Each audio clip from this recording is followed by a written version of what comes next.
Good evening, everyone, and welcome to the July 8th, 2024 Chief Board of Education meeting. My name is Kimberly Hopkins, and I'm calling this meeting to order at 6 p.m.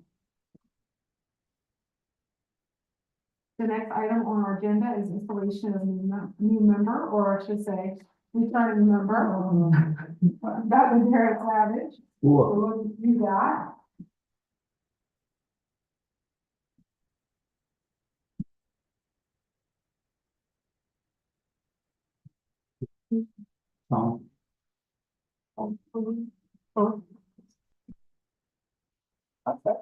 What do you have to do now?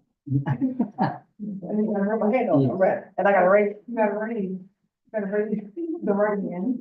You should step back a little bit so the folks on camera can see another direction. What's the right, can I follow you? There you go. Thank you. Nice. Oh, well, people. Yes. Okay. So have you put your left hand on the Bible? Read. Yep. There you go. Gotcha. All right, you ready? I'm ready. I'm gonna read this one. All right.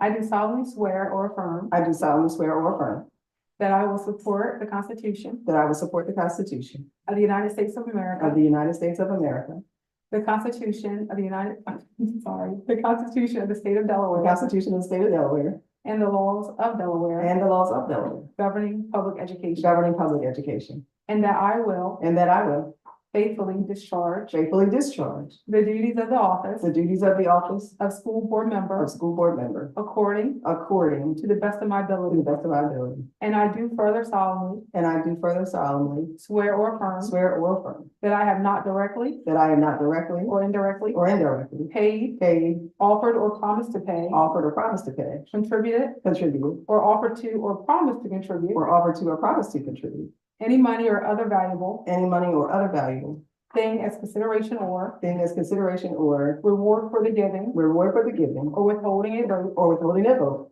at the election at the election at which I was at elected which I was elected to said office. to set off. So help me God. So help me God.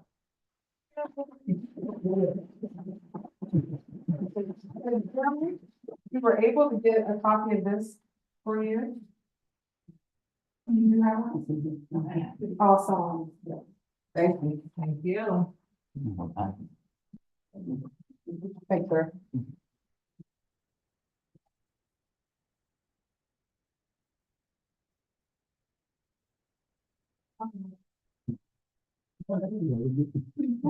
Next item on our agenda is approval of the agenda as is presented. Marcus, I move to approve the agenda as presented. Jeffrey's in a second. We have a motion and we have a second. All in favor, say aye. Aye. Opposed? And motion carried. The next item on our agenda is pledge allegiance and moment of silence. I pledge allegiance to the flag of the United States of America and to the republic which stands one nation under God, indivisible, with liberty and justice for all. and please remain standing for a moment of silence.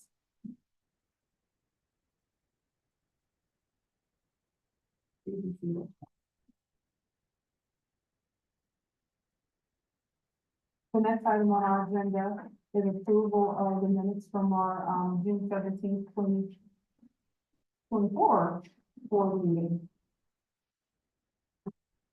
I'd like to make a motion to approve the meeting for June 6th, 2022. No, 24. 20. I'm sorry, we'll have to put that on the agenda at 2023. First one. My apologies. I will fix that. Thank you. All right, 8 seconds. Yes. So we have a motion with a second. All in favor, say aye. Opposed? And that motion carries. All right, the next item on our agenda is the reorganization of the board. And you will find in our folders an envelope that has blue and white paper in it, and it will be used for the president. We will do that first. Dr. G has brought a hat. To put it in. Levana. She's our Vanna. It's your nomination for For president. the nomination. I'm sorry, for the nominations. You start with your nomination for president on the blue slip. Oh, shoot. Blue. Yeah, we have extras, so. Yes.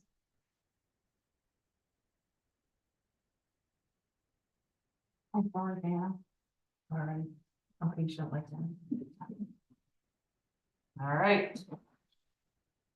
The tradition is to come over here.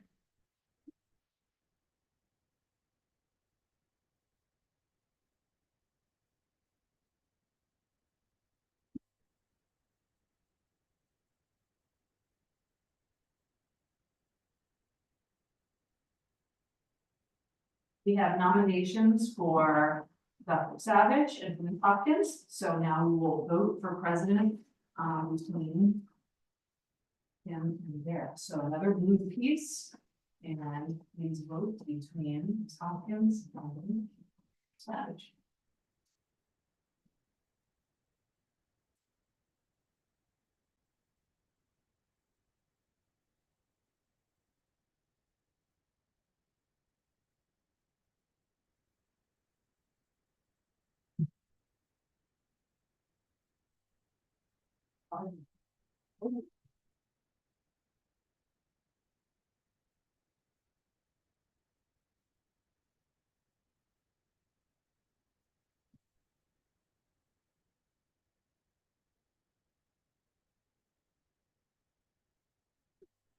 Congratulations, Ms. Hopkins, you will continue as an articulate. Thank you, everyone. Our next item is election of vice president. And we have White, will choose the paper. And Dana's coming around.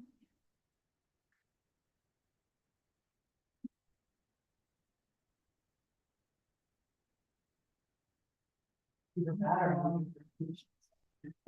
or.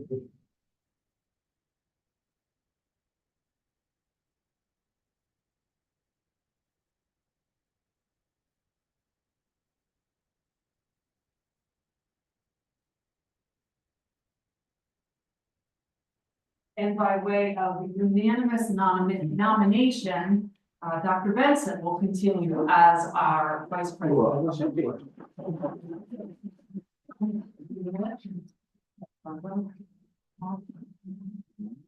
Moving along. All right, so the next item is the board gives to Dr. D. We designate you as superintendent as our executive secretary. Thank you so much. And it is unanimous. Appreciate Indeed the it is. honor. Indeed it is. All right, the next item on our agenda is our committee appointments, and we were so blessed that Mr. Wright attended all those different meetings for us and this past school year. All right, so the first one is the DSBA Board of Directors and alternates. The dates of those, the first one being August 10th is where we'll meet at Turf and Turf. And then you have September 4th, November 6th, January 8th, March 5th, May 7th, and I have June 4th. Yeah, June 4th. So we got those in an email of those days.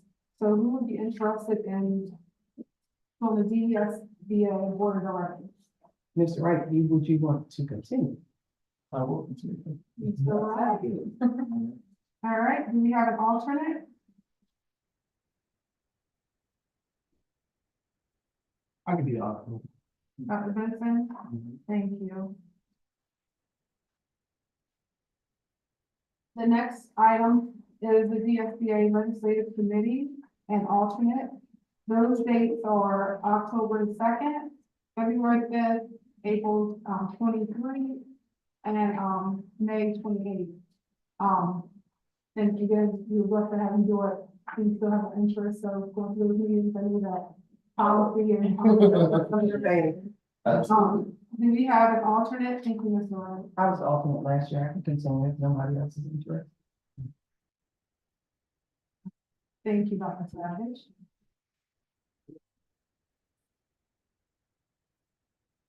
All right, the next item on our agenda is public participation, and we do not have that. The next item is reports and presentations, the first one being superintendent communication. Good evening and welcome back. I feel like the last month since we last met has just raced by. We have made lots of decisions, had lots of information out to the public. Some of it regarding safety and security, some of it about ESY and 12-month services, credit recovery, our summer feeding program. We have work has begun over at Fred with repointing. There was swarms of workmen around Fred Douglas, and I just got pictures from Mrs. Lovely of the paving, right? That's looks like that's starting for around that side kind of playground field area. Access road, right? Access road. Besides that, there's one piece of information to share with you and the greater public, and it's regarding federal Title IX requirements. And those federal changes go into place on August 1st. And we do not yet have the draft language as a school district to do a first reading. So we will have to do our first and second reading, approve the policy kind of after the federal policy goes into effect. And I just want to make sure that that's on the record, that we recognize what those federal laws are and are doing our best within our processes and policies and requirements to make sure that we're following the rules. Mr. Zoll or Mr. Cameron, is there anything else there that? 16 other school districts in the same boat. Right, yeah, no one's got the draft policy yet, so, but I just wanted to make sure that that was, you know, kind of officially announced. We will have our administrative retreat later in July, the 23rd and 24th. And you are more than welcome to join us for lunch on the 23rd. And that will get us to August. Not looking any forward, more forward right now. Thank you. Thank you. Is there any communication from the board? Yes, I have a couple of things. When I did visit food truck, Dr. Nelson and I were talking, food trucks are going very well. I want to make sure that people also know that they can go to the high school to receive additional nutrition services. As well, I know we didn't get it in time, but Ms. Joan Bryan was a long-term employee of Seabrook School District, did pass away. And I saw that on social media, so I wanted to be sure that we recognized her. Thank you. That's all right.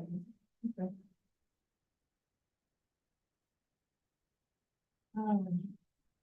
The next item is a presentation for Title I.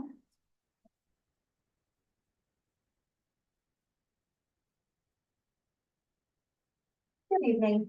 So we're gonna do a real brief presentation tonight about Title I, talking about what is a Title I school so that our community is aware of that, how we utilize our Title I funding, and then we have a survey for community input at the end. So what is a Title I school? Title I is part of the Elementary and Secondary Education Act, and it provides financial assistance to local educational agencies, LEAs, and schools with high numbers or percentages of children from low-income families to help ensure that all children meet the challenging state academic standards. So Title I is a federal grant. It's federal money that is provided to schools and districts. It's based off of census data, and it is the largest assistance program for U.S. schools. And all of our schools within the Seaford School District receive Title I funding. So all of our schools benefit from Title I services. And part of Title I is the school and community connection together to provide academic support for our students. So really, students receiving that academic support within the building and working as partners with the communities and parents to make sure that students are getting what they need to be successful. So how do we spend Title I funds in Seaford? As I stated, some districts have identified or targeted Title I schools. We're completely Title I, all 6 of our schools. So for us, our funding looks like increased staffing at all schools, and that is classroom teacher positions, paraprofessional positions, reading paras and support personnel to reduce class size, as well as to provide additional adult support within the classroom. So we utilize it both ways. We also purchase all of our, or a large portion of our instructional materials. So we have adopted high quality instructional materials in our schools. And so the supplemental materials, the bookworms, books, the workbooks that go along with our reading and math programs are purchased through Title I funds.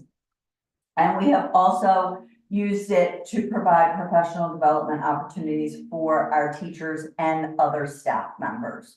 So building up our staff capacity to meet the needs of our diverse population.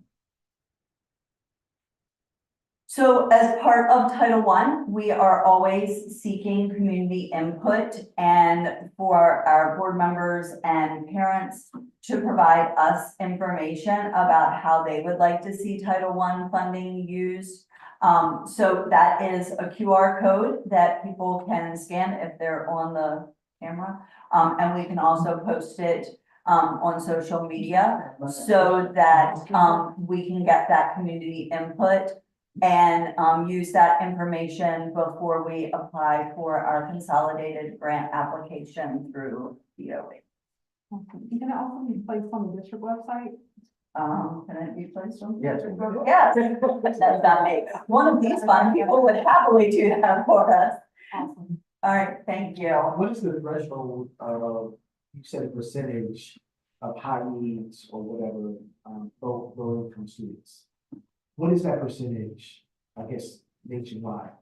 I'm not sure exactly. I can tell you all of our schools run about the same percentage. They just input that information into our application. Do you need to qualify for Title I? To qualify. I want to know what the threshold is, and you said what ours is, so what is our percentage?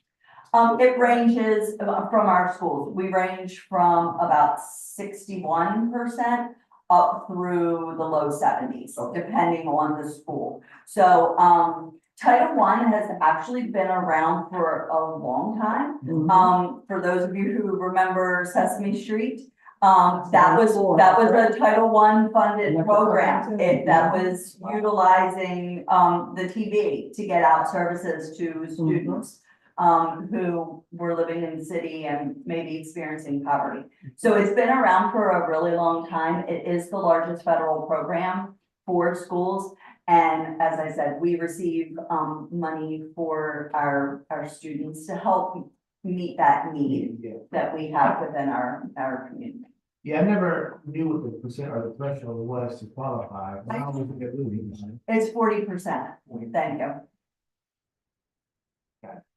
Based on saying qualified, I'm the same way, thinking about what do we qualify, how do we qualify for Title I? Is it based on our students' educational level through testing, or is that based on, you say a need, I see the need for having more educators in the classroom and things like that, but what authorizes us to entitle us to get Title I grants? It's based off of poverty data from the census. Okay, from the census within From our the community. census. That's why the census is really important, you know, when they. So it's not, calling so you. it's not based on the kids' educational level, the census. No, So it's based on financial. it's based on, yes. Okay. Any other questions? Thank you. Thank you. Next item on our agenda is JICAR, student arrest regulation. Yes, there's one small change. This is regulation, so this is just kind of letting you guys know. So in our dress code, policy regulation, there's a portion of the bags. At the secondary level, we wanted to make sure that matches with the clear book bags that grade 6 through 12 is going to have this year. So we just modified the language just a little bit, and talked about, more of a security standpoint, so that way if security things change, we don't necessarily have to change language in the regulation every time something changes in what we require. Yeah, I like the broadness of Yes. security standards. I can't recall from the meeting at the moment, and I can't see the top of it, but I'm looking at number 8. There is a disclaimer in there about head covering for religious purposes, correct? It's in there. Okay. Yeah. Yes.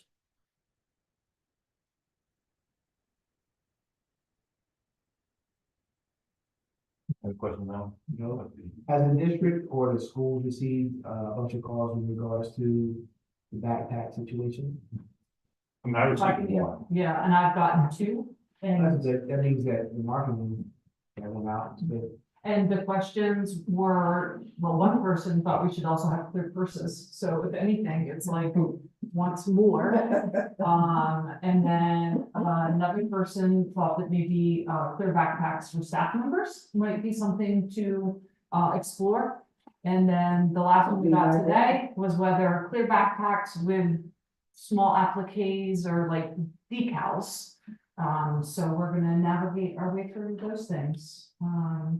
I appreciate the call that you put out because the stakeholders that reached out to me with the concern about the privacy Yep. of certain things and that clear book Yes. bag, it was coming up in several conversations. I'm glad that was addressed. And we knew that we needed to do something to address that, but we wanted to make sure that we had spoken to one another and spoken with the high school staff and done our due diligence to, communicate it well, so. And I'm gonna go on the record and say, I like the idea of staff with clear backpacks, and we should be doing by example. Okay.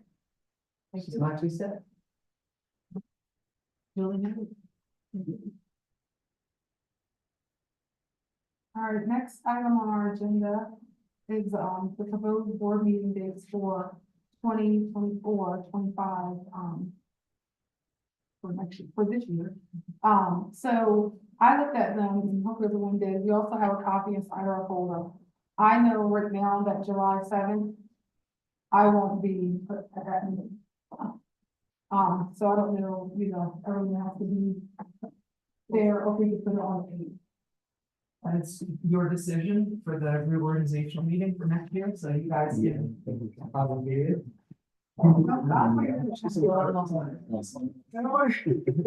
I'm impressed that you already have something on your calendar for July 7th of 2025. So, I am too. yeah, I mean, so yes, we can absolutely do that. I mean, our precedent is usually if we can't hold it on Monday, we hold it on a Tuesday. So Mhm. change that last one to Tuesday, July 8th. Okay, no, that's fine. You can wait for 2 weeks. You need a recovery day. So what do you mean? No, it's actually, No, I'm gonna be pretty glad. We could do it the following week. Monday. Can we table it and come back to it? Can we change it later? Yeah. Once you know for sure? Oh, I know for sure, Yeah. 7 through 11. But we can always change it later, anyway, as long as we have enough notice to the public. I think we have, some need to do it earlier in the Earlier. month, so I think even making it the previous week, but after After July 1. You can. Yeah. You can do it on July 1 Right, if you want to. That, I mean, it has to be July 1 or later. okay. the July 1st is actually a It's Tuesday. Tuesday. You good with July 1st?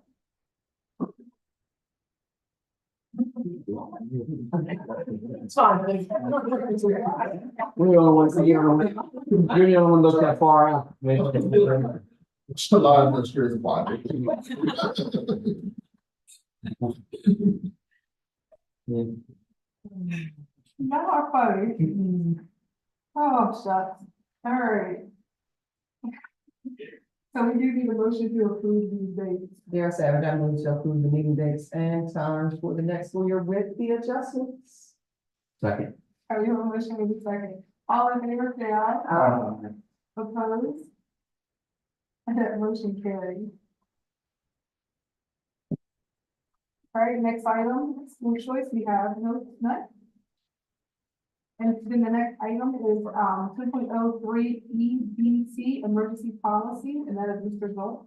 It's just the second reading, that we have from last month, obviously. If there's any questions, so I'll take that.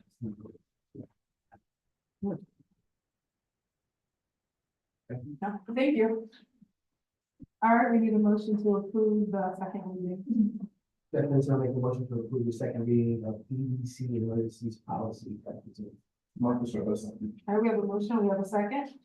If there's no further discussion, all in favor, say aye. Aye. Opposed? And that motion carries. The next item is 10.04 memorandum of understanding for Seaford Support Staff Association. And I know this was going to be last month, but we moved it. The two different ones. Okay, so what's the thing? So the one in front of you is with the Seaford Support Staff Association. So our bus drivers and bus aides are part of that contract. Okay, And the state has given more money to drivers and to aides on the state side. So we had to adjust our scale, which you're going to be doing momentarily. But as part of that, we need to do an MOU. If you recall, last year we did the same thing because the state did something similar right after we passed the contract. We had to do the MOU. And so same type thing, we're doing an MOU for this fiscal year for FY25 with these changes, which I know you'll also approve with the salary schedule change. But the part is number 2 as well, that the 22 thing goes up to the 25 for salary becomes the guilt trip rate as well. And so we work with SSA, they are on board with this, so approve tonight, we'll get your signature, and then Ms. Kimber will come in sometime this week or next and get her signature on it, and then we'll upload it to the website with the rest of our contract information. we need a motion to approve. Mark Sarno to approve the memorandum of understanding between the Seaford Sports Staff Association and the Seaford Board of Education as presented. Jeff Benson, in a second. We have a motion, we have a second. If there's no further discussion, all in favor, say aye. Aye. Opposed? And that motion carries. The next item, 10.05 fiscal year 2025 bus driver and bus aide salary schedule. And that is Mr. Hill.